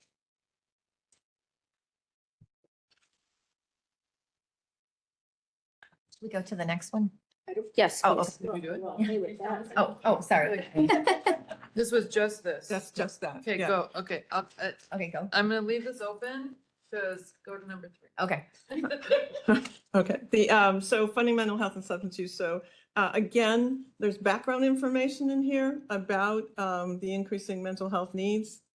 The major point in those first 2 paragraphs is that you support funding for mental health and substance use services and do not allow it to be cut from Medicaid, or we are looking for parity, that mental health and substance use services are reimbursed at the same rate as medical services and not distinguished. Those are probably the 2 most important. And that Medicaid covers individuals with substance use services, and in the past it has not.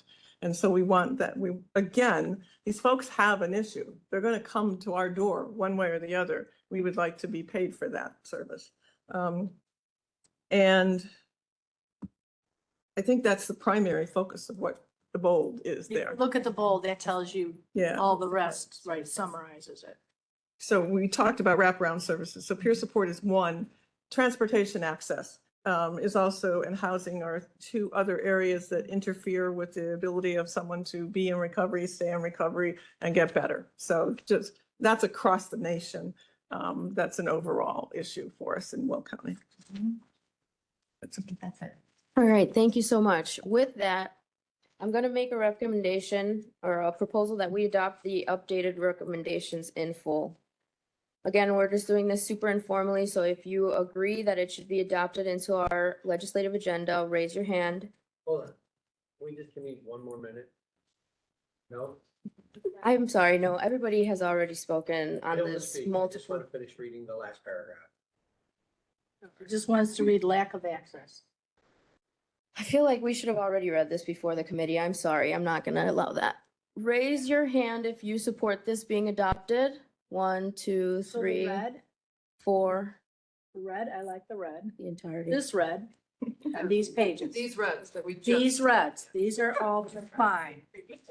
Prior red, we talked some other times, we probably got voted out, I would say you the guys, entirety. by the other side of the aisle, so that's why it says that. But these red, that'll be a yes. Okay. Can we use purple maybe? I use whatever color you want. As long as we know the code, you know, which one's which. Right. We just need to determine at some point if we're gonna use all the words too. Which, if we look, I mean, really, I'm against this a little bit because I don't think it gives enough information, but if we say yes to all this and we just take their bolds out of every paragraph and make a health, bold, and this is some place for us to be able to look back at and go, well, what that means is this, or it means this to us. I think we're fine. I just don't like that it's bullet, but I will take that bias away and you can bullet your little hearts out if it helps everybody. Thank you. Can I also point out Thank that, you. because I've done this over the last couple of years, that the lobbyists like it. They like the background knowledge. So we can summarize it for, you know, as far as this is what we would support, but providing them with that background knowledge helps them lobby for us. Okay, staff is asking for clarification if we are going to adopt the entirety of this section. I would entertain a hand raise if you would like to adopt the entirety of the section. One, Three red, three black red. and red. Yes. Three Now rev. that I've read it, I like it. All right, majority. So the black and the red? is adopted. You know, So everything goes with it, so the whole thing. The whole thing. Okay. Yes. We need purple. Thank you. All right. Thank you for your time. I really appreciate it. Thank you. We'll do land use next time. My computer didn't die. You don't want to do it right now? Yes. Sorry. I only printed out my stuff. Yeah, that's true. And you've got a resolution. Thank you. Okay.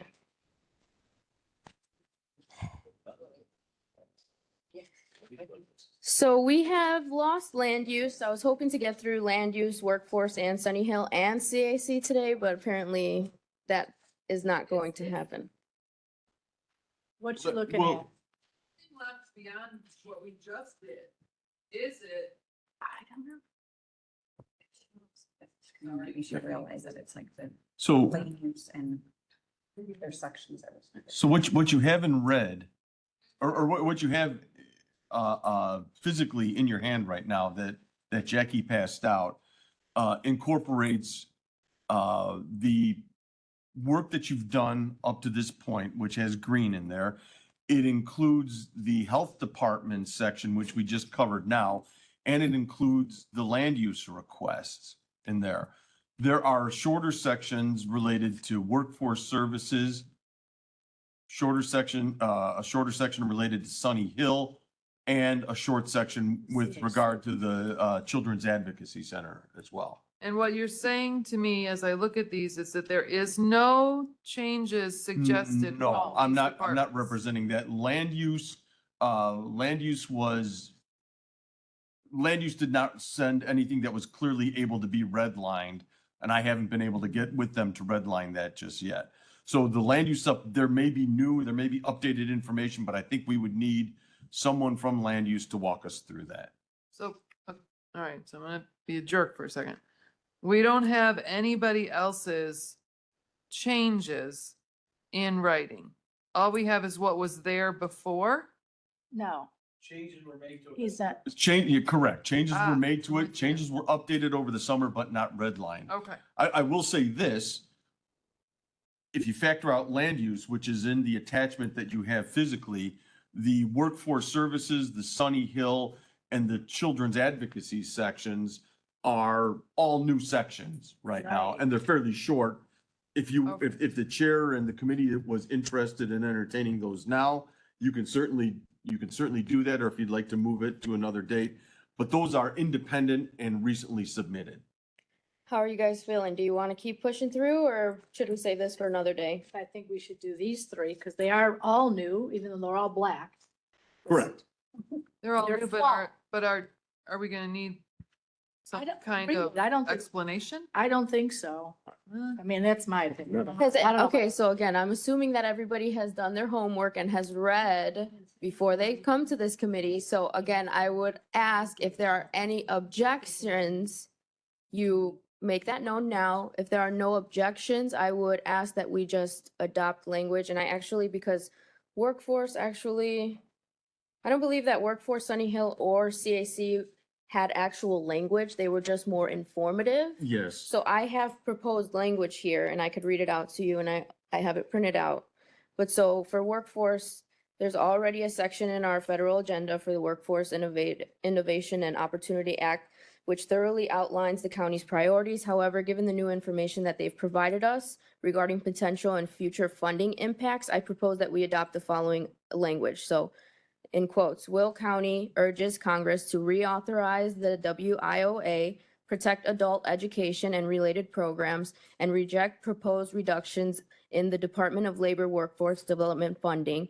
These steps are essential to maintaining services that help residents get the training and education they need, support local employers, and preserve our county's economic vitality. So I basically just took what they were saying and put it into a support statement. Do we have any questions, comments? And again, we'll try to keep this as concise as possible. If you know that there's no way that you can support this, that we'll just save our comments and vote no. If you can support it and you would like to offer an amendment, I will entertain that.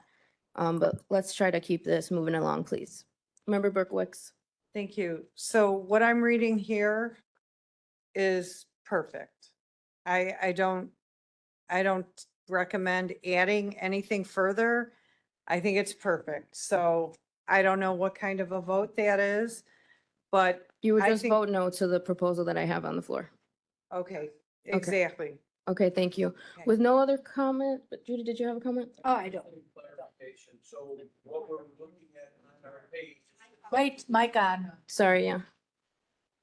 So what you read isn't on the page, Correct. something different. No, it's not. It's what they submitted to us. I took their language and I just put we support, basically. Does that make sense? Yeah. All right, so with that, I will entertain a hand motion. If you would like to adopt this into our legislative agenda, raise your hand. One, two. No, this is just for workforce. We'll just, What she read. 1, 2, 3, 4. 4? Majority pass. Thank you very much. All right, moving on. Sunny Hill, kind of the same thing. There was no request to support or oppose specific bills, but they did send us that information about how they would be impacted. So they're warning us that the big budget changes at the state level could affect how much Medicaid money they get. If Medicaid cuts or tax hikes happen, then they're going to be losing critical funding and face tough choices about staffing services and resident care. So with this in mind, I propose that we adopt the following language into our agenda to safeguard Sunny Hill Nursing Home Services and ensure that we continue to rank among the top facilities in the nation.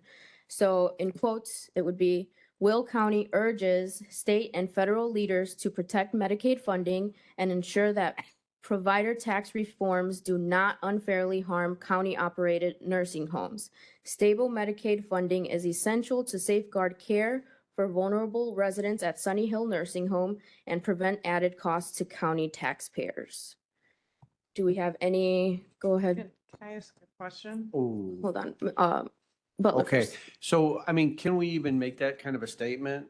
That they can't pass taxes that harm, like. We can make any statement. This is can't- just supporting. You have, if they have to do taxes, we can't, I don't know, it just seems like it's a bit much. I'm uncomfortable, honestly, to just have to listen to it and not be able to read it ahead of time. Mhm. So I'm just trying to keep up here, okay? So I apologize. We can make copies for you real quickly. Yeah, You wanna do like, Yeah. that would be great. So Dan, if I can say, so we do make, like at the state legislative agenda, we do make a statement such that we do not support any unfunded mandates. We make that statement. We do make the statement is that we support maintaining the LGD whatever fund. So we do make generic statements like that. We don't want cuts in our distribution fund, whatever, I can't remember the whole thing, LG something fund that's the fund that we get back. What, do you know the name? Local government distribution fund or something like that. So they always cut that at the state. Right, they cut that at the state level, which means we get less. One year at budget time, we got a lot more than we thought we were gonna get, which helped our budget out. So we didn't know, we never know what they're gonna do down in Springfield. So we do make statements to say we don't support cutting this or we support funding that. That is kind of broad scoped because we don't have a bill or anything to tag it to. So we do that. Member Berkowitz, did you have a question? Thank you. Yes, it'll be helpful to see what you read. What I'm wondering is the term vulnerable, why is it in there? What does it mean? I look at almost every senior is vulnerable. I mean, they just are, the care they need, so Maybe I'm that's not what sure they what the meant. content text is with I'm that. assuming that is what they meant when Right. they sent us It- that. So this is a paragraph. What did you read? So This? under Sunny Hill, yes. In quotes. And then the 1, 2, 3, fourth bullet point, the last one, is the Fourth. language that I'm proposing that we adopt. Will County urges. I only see, oh, okay. It's the very last thing on the page. Harm County. For vulnerable residents at Sunny, who are vulnerable residents? Is that certain residents and not others, or? I'm just. Vulnerable residents at Sunny Hill. We say our, here for. I don't know why that's necessary. We could just say our residents at Sunny Hill. So. Make and a then- motion to change. And then hold down costs. I heard hold down costs. Thought I heard hold down costs. Prevent added costs to county. Do you have a And motion? I do. I have a question. Is Yes, that, how does that, prevent added costs? I want it to be accurate. So stable Medicaid funding, to prevent added costs, because Medicaid funding is taxpayer dollars. So it's coming from the taxpayer. There's no holding down costs or. But we're just not paying for it from the county level then. Yes, Well, I everything think we is- just take that out because it's, the taxpayer's still paying for it. Do you have a motion? I have a motion to take, perhaps just take that whole sentence out. Do we have discussion on the motion? Okay, can I take a hand vote then? If you would like that sentence taken out, raise your hand. Reading second. Reading second. She's reading. Okay. I know. Sorry, I'm sorry. I'll be the translator. Okay, I didn't know what she was saying. What? Yeah.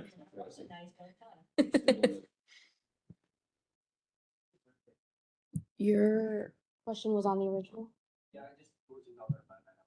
Okay. There's, No, I don't think we can. Let me know when you're ready.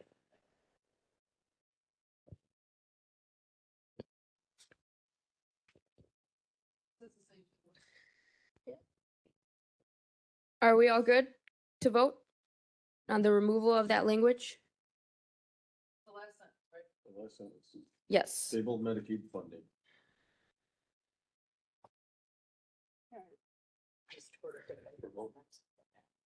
All right, if you would like to support that amendment, raise your hand. 1, 2, 3. Removing that. We're removing that? Oh, I'm sorry, okay. So 1, I'm sorry, raise your hand very high. If you are okay with if you are okay Very with high. removing the last sentence of that statement, raise your hand. 1, 2. The stable Medicaid funding, if you would like that removed, raise your hand. Only 2, so that fails. Okay, can I make a motion? yes, of then? course, yes. Even though you know it's. Oh, we know we the know other, the other we know side. the other number. Their hands weren't very high. Okay. Raise your hand if you oppose. 1, 2, 3, 4. Okay. So it Stand up. passes. I'm sorry. Dan had his light on first. Let's, Sure. I would never- like to strike, with this in mind, I propose. oh, no, that's not That's not. that's not part of it. It's Okay. just where the quotations are. Oh, okay, I'm sorry. Okay, so I'd like make an amendment because this is the federal legislative agenda, not the state. I would Okay. like to say, Will County urges and strike state and, Okay. just get rid of state and leave federal leaders to protect Medicaid. Okay, Then the next sentence, I would change to replace vulnerable with our residents at Sunny Hill Nursing Home, period. And get rid of the last of it. okay. I Does need- that need 2 separate votes since No, it's 2? no, you Okay. just straw poll. If people are. It's all straws. Yeah. Maybe we need straws to hold. I'll bring them next week. Okay, so the amendment on the floor is to replace Remove- strike the word state And and replace or remove, Replace vulnerable replace vulnerable with our residents. with our, just the word our, yes. Okay, And then remove at the end and prevent added costs to county taxpayers. It's Okay. just, it's inherent in the statement. okay. All of those in favor of that amendment, raise your hand. Hi. 1, 2, 3. All of those opposed Not listen? to that Julie, amendment? Did you not listen to the amendment that was, it supported what you wanted to do, but just a little different? Do you support that or not? I was You- trying to make a note and get to that all the way through. I'm sorry about that. Sure what we're. Okay. Do you want to repeat? Sure, I will repeat it. So where it says in the quotes at the bottom is what the chair is proposing we put in the legislative agenda. So it currently says, so where it says Will County urges, remove state and, so Will County urges federal leaders, make that change, and then remove the word vulnerable, because everyone in Sunny Hill is vulnerable, Mhm. and replace the word vulnerable with the word our residents at Sunny Hill Nursing Home, and put a period in and remove and prevent added cost to county taxpayers. Okay, so if you are in support of that amendment, raise your hand. 1, 2, 3, 4. If you are opposed to the amendment, raise your hand. 1, 2, 3. Okay. All right, so that amendment passes. All right, thank you, Judy. Moving on to CAC. Pretty much the same thing as Sunny Hill. I don't think they were asking us specifically to support or anything, support or oppose anything, but they did provide us with language that said that HR 909 makes sure that our Child Advocacy Center doesn't lose the funding that it needs to protect the kids who have been abused. Without it, children lose their services and our county pays more later. Every Illinois representative already supported this fix once, and now we need them to do it again. So I propose that we adopt the following language in our agenda to support critical CAC funding. Quote, Will County urges Congress to pass HR 909, the VOCA fix to sustain the Crime Victims Fund Act of 2024 to ensure continued funding for children advocacy centers. Protecting this funding safeguards abused and neglected children in our community, provides evidence-based services, and prevents long-term costs to local systems. Make the motion to approve. Perfect. Motion, second. All right, raise your hand if you support this being included. Unanimous support. Perfect. I'm bringing straws. Okay. The only one that we didn't get to is land use. I think we should hold off on that one until we have somebody here to discuss that. We're almost done. We are not going to discuss the state legislative agenda today because that is way too lengthy. We'd be here for an entire week. So I'm going to move on to other old business, seeing none. New business. I know you guys are excited about this one. No, this is me. This is me. I don't even know what you're related to. Okay, so 25-3117, resolution declaring Will County's commitment to ensure communities can live and work without fear. This was something that I brought forward. I am going to start us off with an amendment, and I do have copies if you would like to pass out to every member so that they can read it. The amendment is highlighted in orange. It states, yes, no, not purple, I'm sorry. I try to get it close to red. My favorite color. So, I like purple. See my email? I'm looking at Kelly. She's got my favorite color. And Siri. I did, but refresh, well, hold on. well, they gave us an updated timeline too. I just wanted to put that out there. Okay, so reading off the amendment. Require, it's at the bottom, it's highlighted in red. I would like to make an amendment to include this language that says required immigration and customs enforcement ICE officers operating in Illinois visibly identify themselves and refrain from wearing masks or face coverings except where medically necessary to ensure transparency, accountability, and public trust. So may I please have a motion? second. Yeah, that was, there's more bullets, but that's the amendment that I'm making, that we include that language. So I've got one motion. Can I have a second, please? And then we can open it up to discussion. All right, motion, second, discussion. We'll start off with Member Berkowitz. Okay, so we're just talking about. No, and we're talking is- about the intent. We're talking about the whole thing. I'm sorry, actually, you know what? I take that back. We are I- talking about the amendment. Once we That's what vote I on thought you said. once we vote on the amendment, then we'll go back to the Okay. original. Okay. So this paragraph, requiring ICE officers to visibly identify themselves and, no masks or face covering. It's not our job to give them policy. They have to provide for the safety of their, members. And, we don't have the jurisdiction to tell them whether or not they wear masks or not.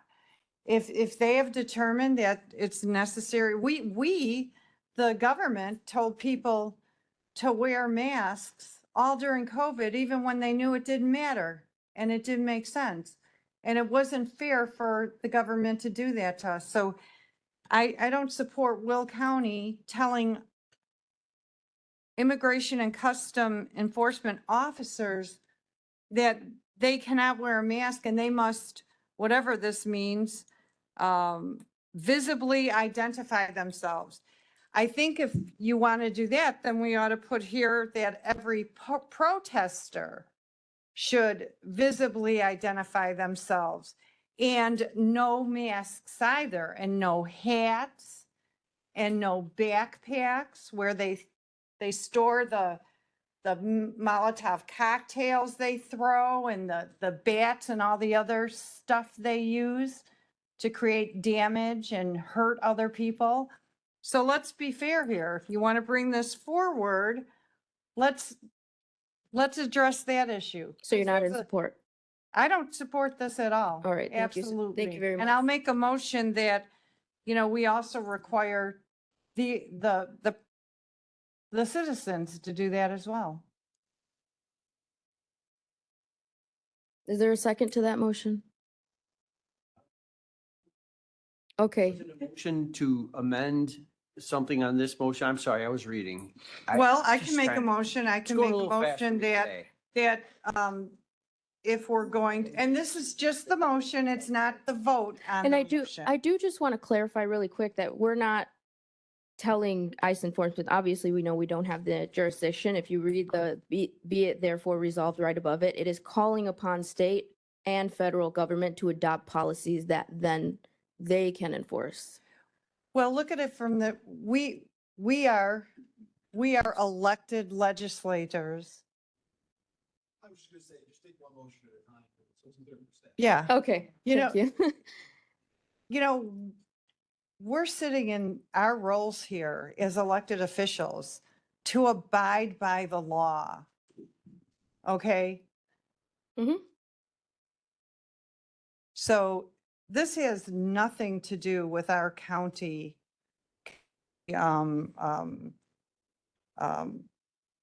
responsibilities, and I absolutely do not support this. Thank you for your comments. Member Butler? Okay, so we already have laws now that protect for some of the things that are in here. The request that ICE agents not wear a mask when we all know that they are being doxxed and their families are being put in jeopardy is not fair to even ask for. And I'm sorry to say that this sounds more like a campaign speech than a credible resolution. We already have, laws that protect people if they're not citizens, if they call the police, that they won't be, investigated or hauled off. We had an invasion. There was 15 million people that came through our country, and there are hardened criminals, and the federal government is within its right to come in and look for those people, most of these people are criminals, that they are getting out of here, okay? And there's nothing that's gonna stop that, okay? So, and I feel bad for any immigrants that came over illegally who are good people. But this is a campaign speech. This is not a credible resolution. So I will be opposed to it. Thank you for your comments. Member Bullock. Hmm. If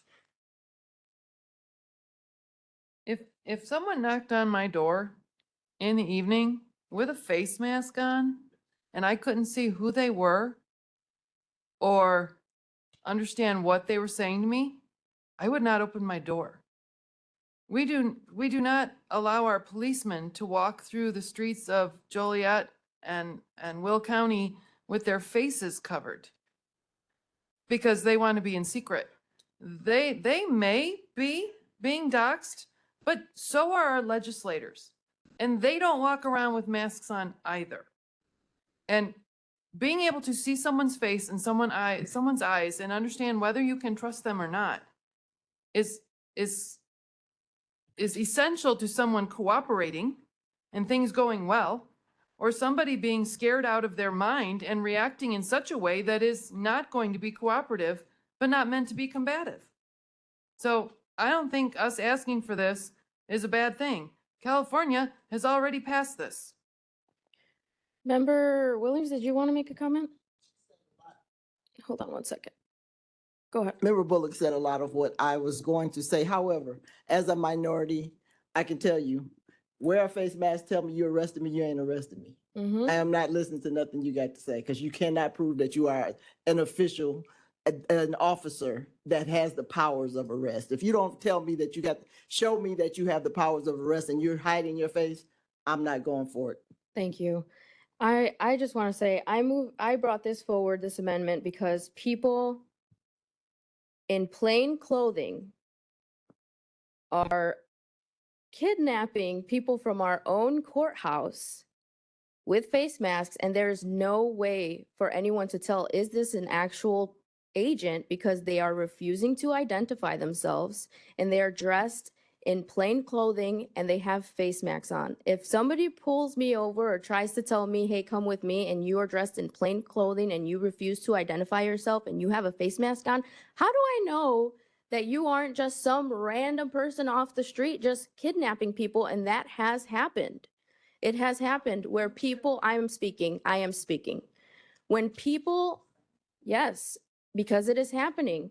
When people know that this is happening, it gives bad people the opportunity to go out and impersonate somebody, and they don't even have to try hard because these officers are, again, in plain clothing with face masks. So anyone can go around with plain clothes, put a mask on, and kidnap whoever they want and say, yeah, I'm federal enforcement, you have to come with me. So that is why I brought this forward, because people are afraid. People are being disappeared and kidnapped, and there is no way to tell who is taking them and why they're being taken.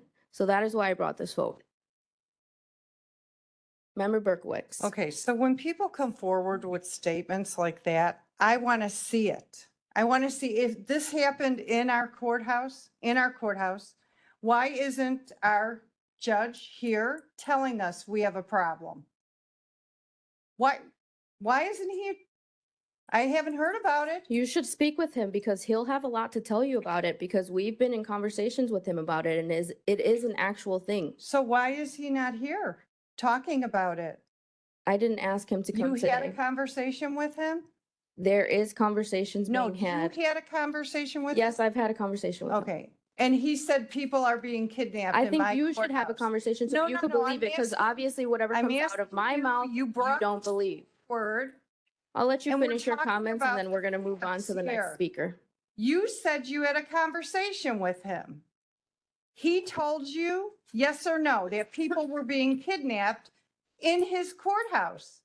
Yes or no? Are you done with your comments? I'm asking you a question. I'm not answering any questions. So you refuse to answer it, so I would take that as a no. He didn't say people were kidnapped out of his courthouse. If that's not true, I invite the judge to, to make a statement and correct me if I'm wrong. And if people are being kidnapped out of our courthouse, I can't believe our judicial system would just ignore it.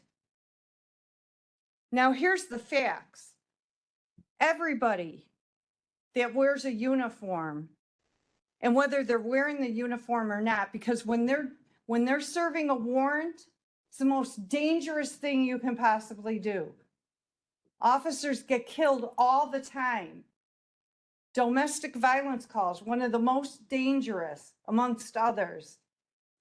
For us to sit here and claim, make statements that aren't being proven or aren't based on fact. Facts are real. Let's see them. I don't see them. We have a population here. We have a lot of violent crimes. And it's a fact. People poured over the border for 4 years. Our government is finally stepping up to enforce our legal immigration laws. Yeah, and I'm not a racist for saying that. I'm not a racist. Can you wrap It up has your nothing comments, to please? do with race. And for us to not support our legal officers, whether they're federal, state, Illinois State Police, our Will County Sheriff, our municipal police officers, they know how to do their job. So I don't support this resolution, nothing in this resolution at all. Thank you for your comments. Member Butler. So I just want to say that when we say that people are being kidnapped out of courthouses, I would just want to say that is reckless and dangerous statements.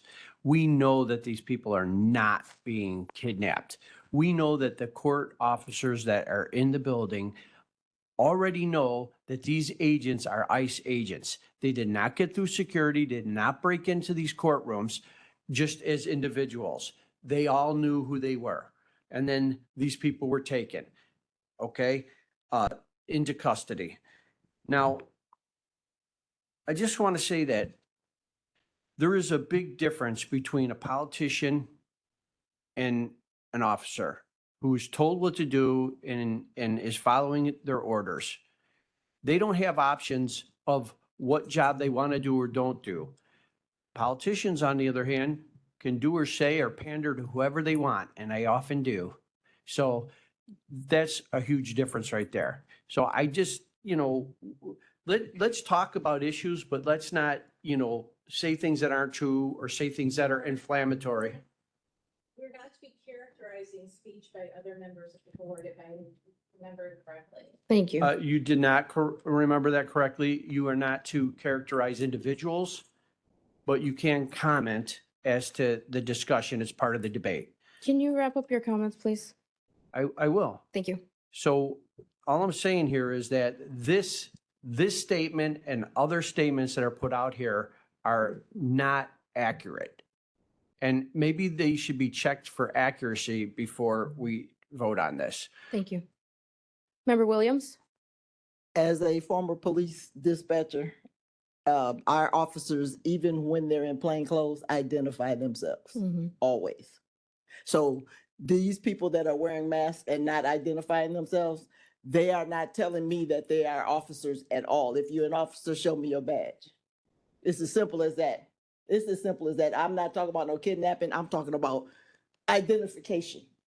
So we're talking about people identifying themselves as police officers. And like I said, as a former police dispatcher, our officers, Will County Sheriff's deputies, always identify themselves, plain clothes or not.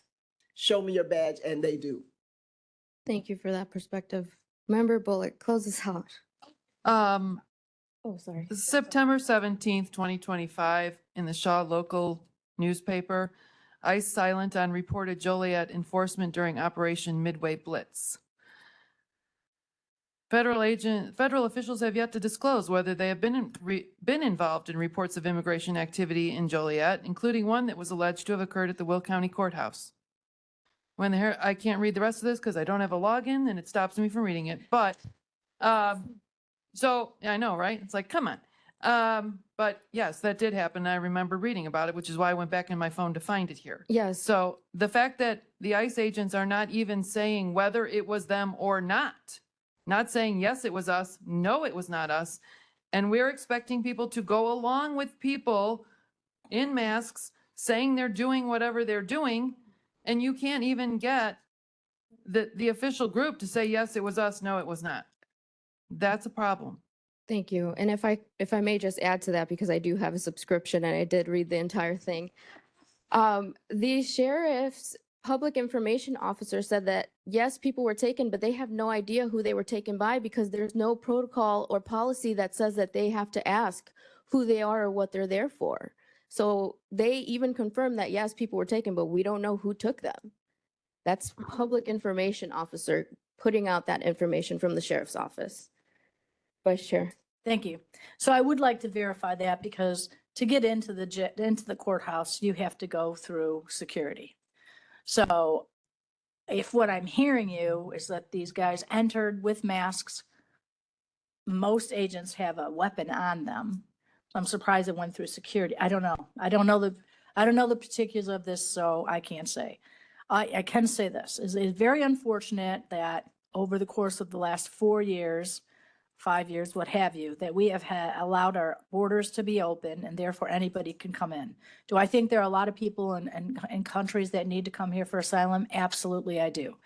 But everybody should enter our country legally per our laws, as other countries require their residents to do.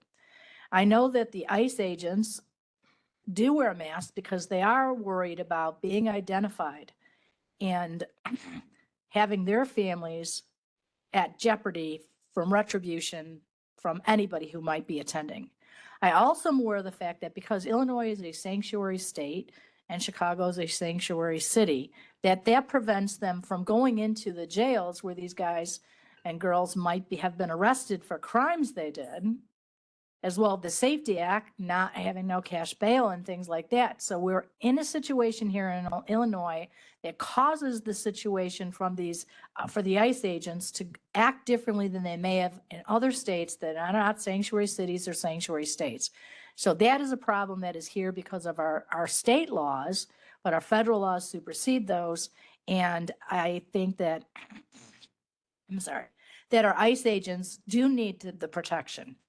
I don't know what happened at the courthouse. I obviously am going to look into it and ask because they had to get through security. And I'm thinking if they're detaining people, they had handcuffs and such on them, and that's going to set off all the triggers. So I don't know how they entered upon the courthouse through security without the courthouse security being aware of why they were there and who they were. So I don't know. I didn't read that article. I don't have a subscription, but even if I did, I didn't read that article, but I will be asking for sure so that I'm aware of that.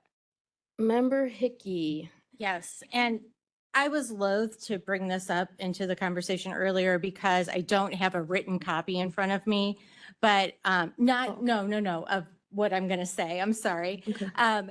But I was having an informal conversation with the chief of staff for the executive, and I just asked what the policy is, if there is a policy regarding warrantless arrests in our courtrooms, because to have that happen means that people who are in the process, even of immigrating legally, are at risk of being removed kind of without any regard for due process. So I did ask that, and earlier it was communicated to me that there is an organization of chief judges in, I believe, the state, or maybe it's nationwide.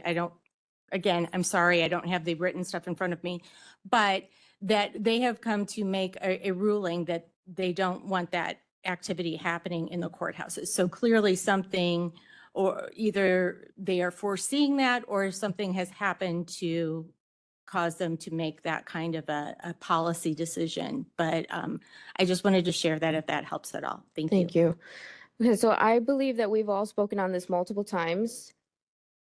We're going to continue to discuss this because we still have to vote on the entirety of this. We are going on 2 hours, and I know we're got at least 1 hour more with the discussion. So I'm going to ask that you hold your questions for our next discussion. We're not done discussing this. We are not. No, we're not done. I said we're not done discussing this. You're ending discussion and going to a vote, or are we just not voting? We are, right now, we're on an amendment. After we vote on the amendment, we have to vote on the entirety of it. When we do motion second, we will continue discussion on the entirety of it. Okay? So right now, we're going to vote on the amendment. Okay? So we have a first and a second. Can you please call the roll?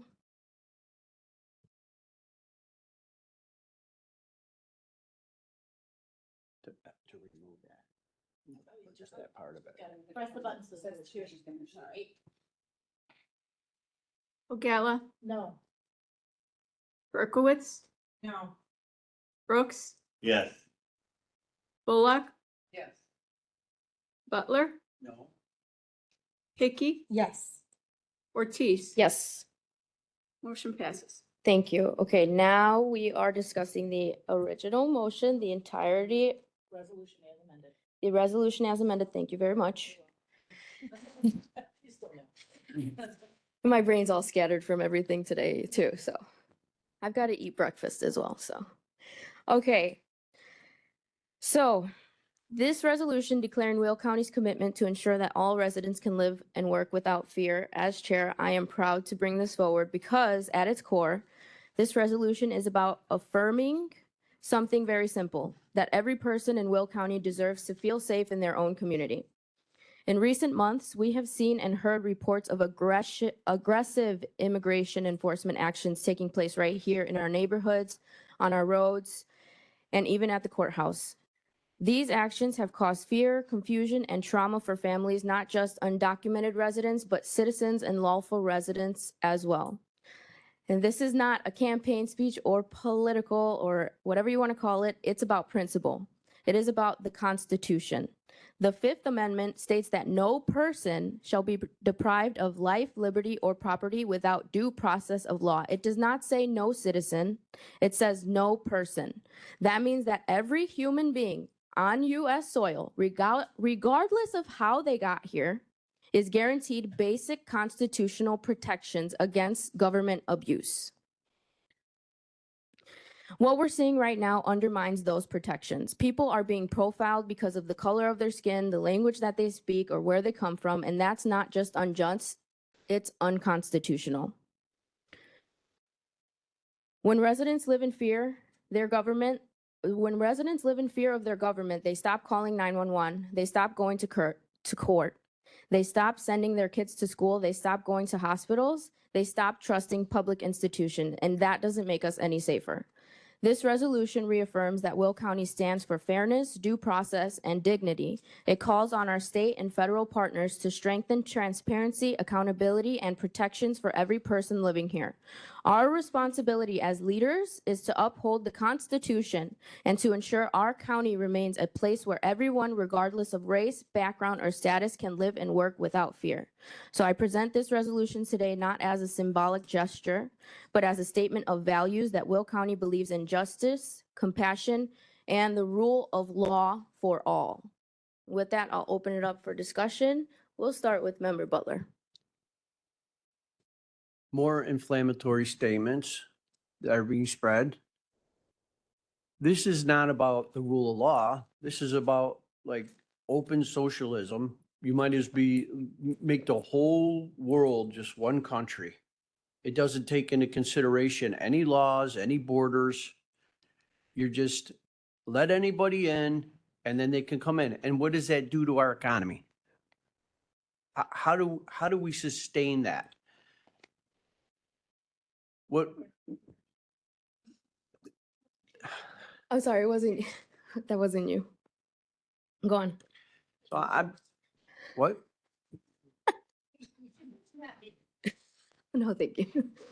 So you're talking about racial profiling. You think that the federal government is racially profiling, that they're coming into neighborhoods and just looking for people of a specific color?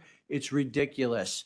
Every illegal immigrant that came into this country was handed a food card, was handed a medical card. And guess what? When they use those cards, they have their locations, they have their addresses, and they come and get them because of that.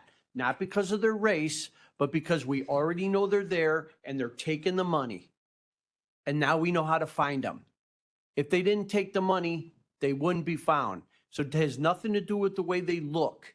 So again, these inflammatory statements are just, misleading, okay?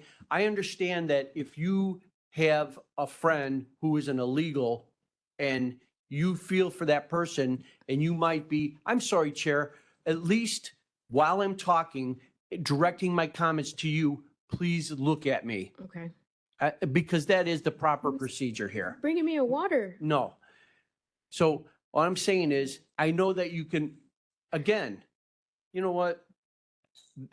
I know that all the Democrats will vote one way. There's nothing that any truth or anything that a Republican can say at this meeting that will change the outcome of this meeting. So I will just give the floor over. Thank you for your comments. Member Berkowitz? Thank you. So I've got some questions. First of all, in the introduction, the words were said, rule of law. The people who poured over the border without going through the proper immigration channels and procedures that have been in place for centuries, they did not follow the rule of law. So if this applies to those who followed the rule of law, there's millions who didn't.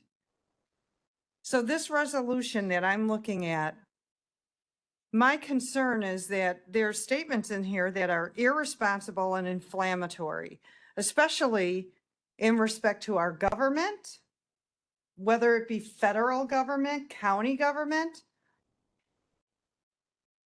and law enforcement, specifically ICE. Okay? The first paragraph, again, states, within the Will County Courthouse itself, a crime was committed. That's what that is screaming out. And yet I asked, where's the proof? There's no, county board has not been notified of this by our chief judge, by our sheriff. But yet we're going to put this in a resolution? No, absolutely not. That's reckless. It's irresponsible. It's inflammatory. It's inappropriate completely. We need to be careful of our words. We have 700,000 people we represent.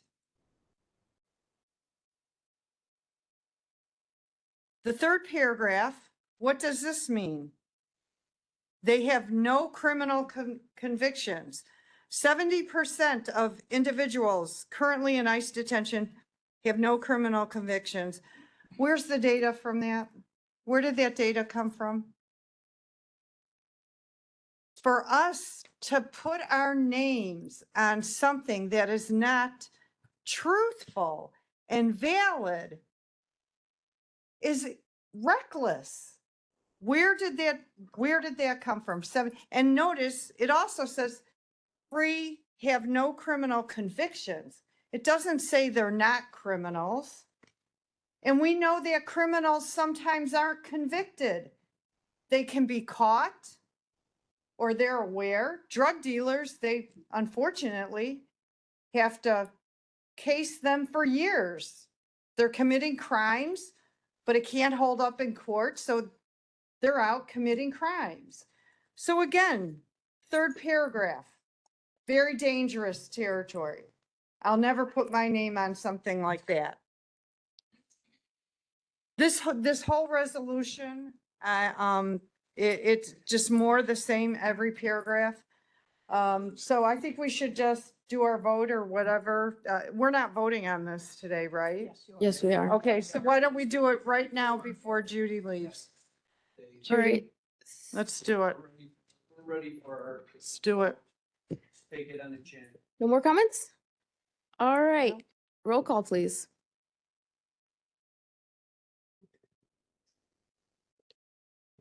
Ogalla? No. Berkowitz? No. Brooks? Yes. Bullock? Yes. Butler? Hickey? Yes. Ortiz? Yes. Motion carries. Thank you very much.